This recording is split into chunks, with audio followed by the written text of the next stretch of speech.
Hey, welcome to BIV Today. I am reporter Tyler Orton. And look, I think we all know it. Ever since the BC film sector relaunched in earnest last summer, it's been one of the biggest performers here in the economy on the West Coast. But how exactly does a production get off the ground and start shooting amid the pandemic? Joining us today to lend some insights, it is producer Dylan Collingwood. He's CEO of Tilt9 Entertainment here in Vancouver. Dylan, thanks for joining us on the show. Thank you for having me. So you have a new movie. It's filming right now here in the city. It is called Corner Office. It features some very notable names. Tell me a little bit about this project and how it got off the ground. Well, every project we think takes about 5 years to get made in the end. It seems like it's always a constant up and down. So with this particular project, we were financed to do a completely other movie that fell apart due to scheduling with the lead. And so there we were sitting in Los Angeles with a big chunk of money. And so we started calling people and said, I mean, big chunk is relative in the film business, but we started calling people and saying, hey, have any scripts that are great that we can make, up in Vancouver? We have this fund. We need to spend it before the end of the calendar year. Can you help? So Corner Office is one of the ones that came to us. My partners, Matt Clark, David Milchard, and Rob Mitchell all read it and were like, this is a great script. This is wonderful. Let's try and figure this out. Then the other movie resurfaced. So we shifted back for a little bit. Then it went down because of the pandemic. And then once the pandemic started and everything was shut down, we were like, okay, well, what's a movie that we can make? How do you make a movie during the pandemic, and what's the right movie to make? So Corner Office being a movie that takes place primarily in one location. We're shooting 22 days and 17 of those are in one location where we are right now. So we're like, okay, so that might make sense because we can limit crew. We can limit movement, we can limit outside exposure. So we decided Corner Office is the one that made sense. Then we proceeded to have to raise the money again because we didn't have it at that point. So that was its own fun. And then we managed to get it up and going. A little bit of a roller coaster as every movie is. And then, just in regards to shooting it in the pandemic, it made it difficult because everyone we brought up, we had to quarantine. So our, lead actors are John Hamm and Danny Pudi. We had to bring them up, quarantine them for 2 weeks. So getting actors to want to do that is tough. Danny has a family. He brought his family with him. But lucky for us, the script is just pretty fantastic. So they loved it. They were willing to do that. Then our director was in Copenhagen. So bringing him in was difficult. And he had to quarantine for 2 weeks. Our director of photography is from Poland. That was also very challenging. So we had to bring him in, quarantine him for 2 weeks. So it really reduced our amount of prep.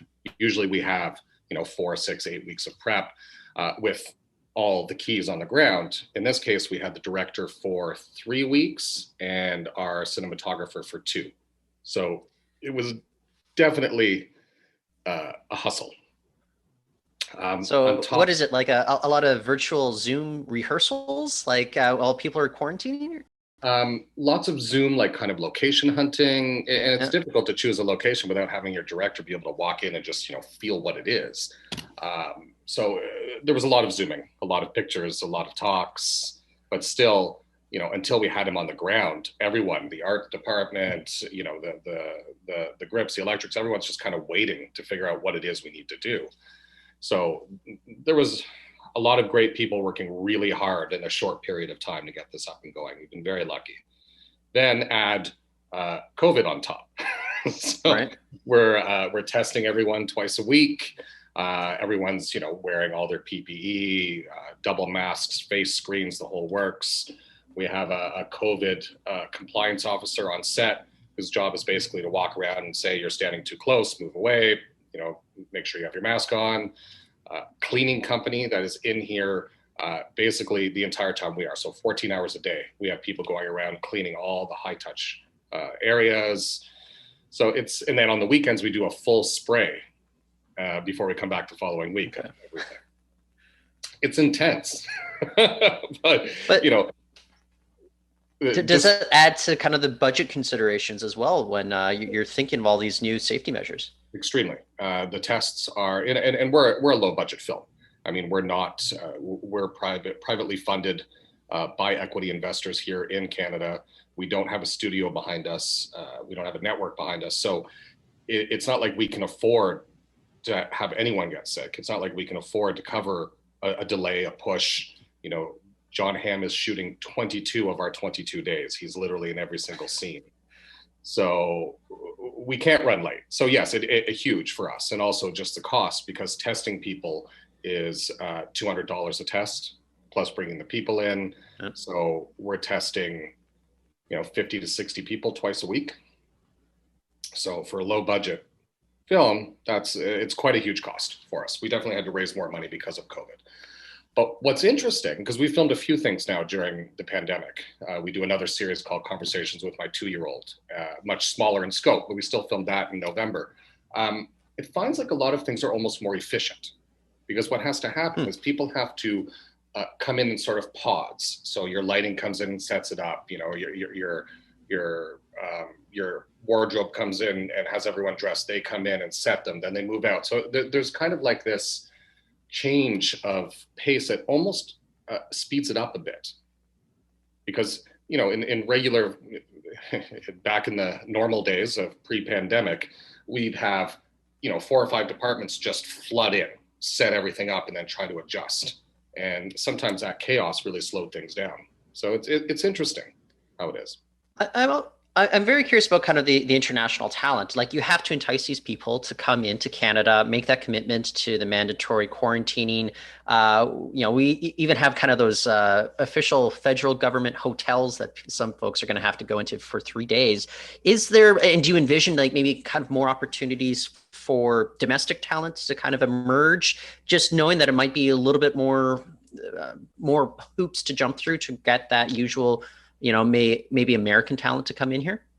I think so, and I think that's already started to happen because, funny enough, the film business is busier now than it's ever been, which is very Sure. bizarre. But it's also just because Vancouver feels safer than a lot of other places in the world in the way that we've dealt with this pandemic. And I think it's already increased the opportunities for domestic talent, which is wonderful, because a lot of productions, the TV shows, the Hallmark movies of the week, it's easier for them to hire local talent and not have to quarantine for 2 weeks. And the hotel thing, as we all know, is brand new. If we had had that limitation, that would, of course, added to our budget extremely. And then at the same time, may have deterred people from wanting to come up. Yeah. Well, the other thing that I'm wondering about is you kind of touched on it though, but like how Vancouver is as a jurisdiction to come and work in versus some of the other traditional, competitors out there, say, Los Angeles, Atlanta, even Toronto. Like how is Vancouver stacking up right now as a place to get that talent to come and work here, knowing that it is as busy as it is? I think we're at the top of our game at the moment. I mean, just in sort of the pecking order of things. Los Angeles is pretty much shut down. There's still stuff going, but it's very limited. Atlanta, my understanding, is pretty shut down, and also just the insurance issues that they have in the States versus what we have up here. I think they've regulated in the States, but the longest time they couldn't even insure cast at all. So that caused a huge ripple. Toronto, just because I think the numbers are higher than they are here, I think has definitely been hit. So people are trying to come here as much as they can, and they're trying to do stuff that's a little bit more long term. So if it's a series, it can be worth someone coming up and going through the 3 days in a hotel and the 11 to 12 days in quarantine if they're going to be up here for an extended period of time. Where I think it's going to really help, and I'm not sure if I'm answering your question properly, but where I think it's really going to help domestic talent in Vancouver is that the smaller roles that are still great, the guest star roles, the roles that only play for a week or two, they're not going to be able to bring people up as much because no one's going to want to do that. So I think it'll increase our talent pool being able to get work. And it's also just because it's safer. I think everyone's going to start showing up here for quite a while. Now, as a producer, though, one of the considerations you have to make, especially as you mentioned the fact that the city's never been busier in terms of the film industry right now, though, is getting the crew that you need. Like everybody's in high demand, and how tough is that right now to make sure that you're lining up all the behind the scenes people that you need for a production? We were very fortunate because of the quality of our project and the people that we'd already attached in advance. So, the script is fantastic. I don't think it's a script that usually gets made here in Vancouver because it's not Canadian content. So funding it is a lot more difficult because of its budget level without being able to get any assistance from Telefilm, or also the tax credits are very low on this side because we're operating as if it's a production service tax credit instead of the Canadian incentives. So a movie like this doesn't usually show up here. But with us having Pavel Edelman as our director of photography, who did The Pianist and all of Roman Polanski's movies, our director being an Oscar winner for a short he made called The New Tenant, John Hamm, who everyone knows why John Hamm's great, and Danny Pudi. And then also we attached an exec producer, Ted Melfi, who's the writer director of Hidden Figures and St. Vincent. So because of that kind of pedigree that we had on it, it was very easy for us to get crew. Easy is relative. It was still difficult, but we managed to secure some of the best crew in Vancouver because they were looking at this as an opportunity that's different than what they usually get to work on, working under someone like Pavel Edelman as our cinematographer. So we managed to get a lot of, we got an amazing set designer, amazing production designer, art director. We were fortunate. I think it's harder when, the shows that are trying to find work are shows that have been here for a while, or it's a series that people have worked on a lot. I think it's more difficult for them. For us, we were lucky, so to speak. But if we take kind of a forward look on things, mass vaccinations, they are coming. We can look forward to loosened restrictions. How do you kind of envision the future, maybe in the next, let's say, 6 to 12 months, going for BC's film and TV sector? I think we'll get even busier because I think that it still is going to feel like the safer situation, the safer location, and especially as they start to allow people to come in a lot faster and not have to have the same restrictions. I think it only gets busier. The only thing that will slow us down is what we were just talking about, lack of crew. So one of the other things that we're seeing is, say schools really trying to drive that junior level talent. But I've also heard from other people in the industry that there might be efforts made to reach out to other industries saying like, you have talents that are applicable to what we're doing in film and TV. Is that sort of strategy, is that going to be necessary to ensure that you're able to keep up with just this surge in demand for all those crews? I think so. I think there's going to be a lot of that. I mean, we pulled in some people that don't generally work in the film industry, and we've put them in some good positions here just because we've known them over the years and know that they're qualified to kind of take over that. So I think there will be a shift, and there'll also be a lot of new people that come in because it will be, I'm not as familiar with what other industries are, doing well and not doing well at the moment. But I think a lot of those industries that are hurting, if those skills can cross over, it makes sense.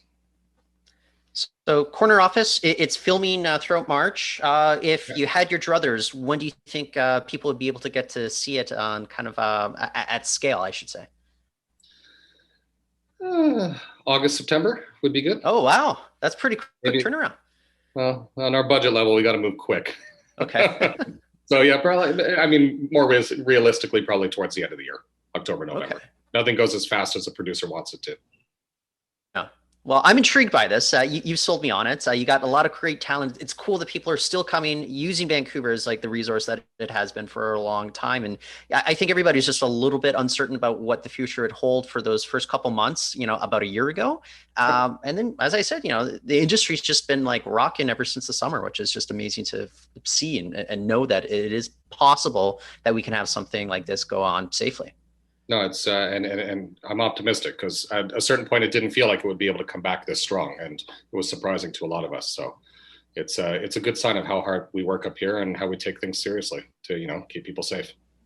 Well, excellent, Dylan. Thanks for joining us on the show today. Of course, appreciate it. That's Dylan Collingwood. He is CEO of Tilt9 Entertainment, and that is it for the show today. But you can go to BIV.com, more stories, more interviews there. For now, I'm Tyler Orton, and thank you all for listening.